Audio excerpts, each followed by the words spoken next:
Welcome to another video.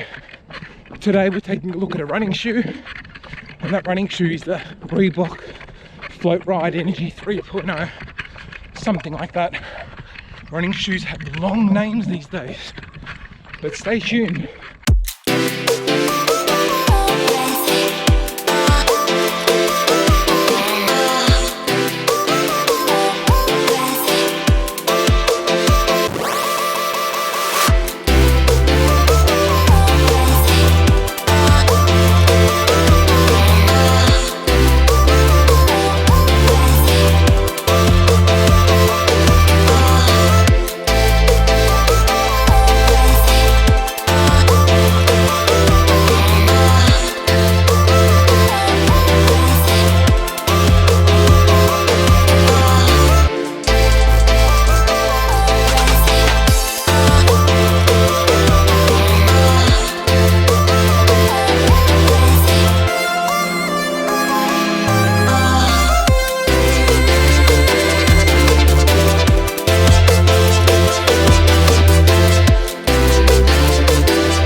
I am really sorry, I ran out of juice in the GoPro, so I don't have any other footage from the run this morning. I have learned a lesson, and that is to always keep the batteries charged.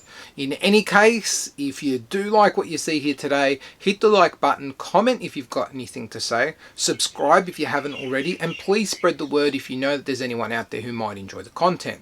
I apologize if you hear those birds chirping. I guess it brings some amount of joy, so I'm not going to complain. I hope you don't find it too distracting there.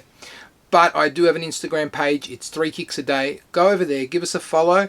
I'm usually posting content daily.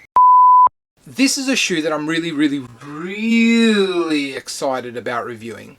And the reason why is because Reebok as a brand is so iconic to me growing up in the late 80s and early 90s. Reebok as a brand was the absolute business when I was younger. They were premium, and it was a shoe that was so sought after. The Reebok pumps in particular are just one of those shoes that kind of defines my childhood. They are a company that built its success predominantly based on aerobic shoes in the 80s. They did diversify, and they made other lifestyle shoes and also entered the basketball segment, which is where we're starting to see a lot more shoes being re-released. Super cool silhouettes like the Kamikaze, the Reebok Answer, and one of my favorites, the Reebok Question. I can't get my hands on a pair right now. They always seem to sell out in a size 13. So if anyone from Reebok is watching this, please reach out. But running shoes is an area where Reebok doesn't seem to have had much success. They've certainly not developed anything that I have remembered. I don't find any Reebok running shoes to be memorable, nor have I felt compelled to ever buy a pair. But then came along this Floatride Energy Foam. And that's where my interest started to peak in Reebok as a running shoe brand. There was the Floatride Energy 2, I think it was called, and the Grow, which both use that type of compound in the midsole. But at the time, it just didn't make sense for me to introduce another runner in the rotation. And there was a bit of speculation on my part. I really didn't think that it could have been that good that it would have warranted another pair of shoes. I can't believe I just said that. There is always room for more shoes. But then came the Floatride Energy 3, and I just couldn't resist anymore. I had to try it, and I am absolutely happy that I did. I'll go through my impressions of the shoe from a performance perspective as we break down the shoe, but before we do that, I do want to talk about what the shoe is and what it isn't. Starting with what it is, and what it is a neutral road running shoe with a Floatride Energy Foam midsole. It's got 26mm of stack in the heel, 17mm stack in the forefoot, giving us a 9mm drop. It's got a knit upper. It fits true to size, and it comes in at 241 grams or 8.5 ounces for a US men's size 9. Breathe.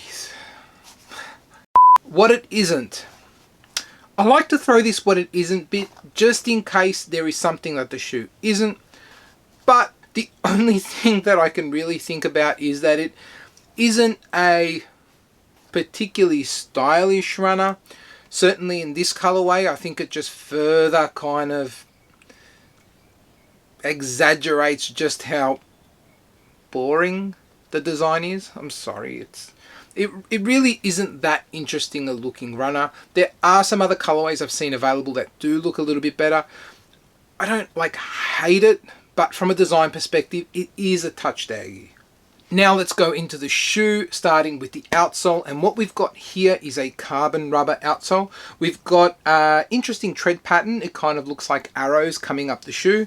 We've got two colors that rubber's in, and that's a black and a white. So on either side of the shoes outsole, you've got these two strips of black rubber, and then in the middle a strip of white rubber. You do have a little bit of exposed foam here. And it's really nice to actually touch that because it gives you a feel of just how soft that foam is. The outsole itself performed like I would expect it to on a first run, giving me no issues. I'm not sure how to even gauge durability, but I guess the most important thing is that it is a functional midsole. And it's not overdone either. It's not overly thick, and I think it works really well. Into the midsole, and what we've got is this white Floatride energy foam, and it is absolutely beautiful. The stack is just right for this type of shoe. You feel low to the ground, but you feel cushioned. And the way I would characterize this is just that. It's cushioned. You feel like that there is a decent amount of energy return, and your foot feels really well protected on each of your strides. It is very similar to the compounds you would find in Saucony's Power Run shoes, or even in Adidas's Boost equipped running shoes. There is a really similar feel, but if I'm completely honest, it probably performs about on par with the Saucony Power Run foam, which I do put ahead of the way that the Boost works in some of Adidas's running shoes. A really enjoyable midsole, and one that I just wanted to keep running in. Moving into the upper, and what we've got is what Reebok call a square knit upper. It is what I would call a no frills upper. There isn't anything crazy going on here, just a really good material that is breathable and that fits your foot really well. There is a decent amount of room through the forefoot, and you get a really good feeling through your midfoot. There is this flared heel arch and a bit of structure as well, so you feel like your heel itself is well supported, and some padding around the heel collar to give you comfort without being overdone. The tongue itself is really lightly padded and gusseted as well, so no issues with it slipping during the run. And you can hear the rain coming down now. Maybe you can't, but if you can't, now you know that it's coming down. And laces, pretty standard fare. They work as they're supposed to work. I've got to say that the most impressive thing about this shoe is the price point. In Australia, this retails for $150. It fits the bill of being lightweight, while it is really nicely cushioned and comfortable.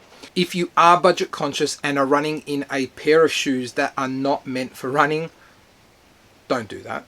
But check these out. They are a beautiful runner to run in. And even if you're not budget conscious, but you're looking to add something that is lightweight but can do it all, I really think that this is going to fit that bill. It is early days, but this has the potential to be one of my favorites for the year. I just think it is a no fuss trainer that can do it all.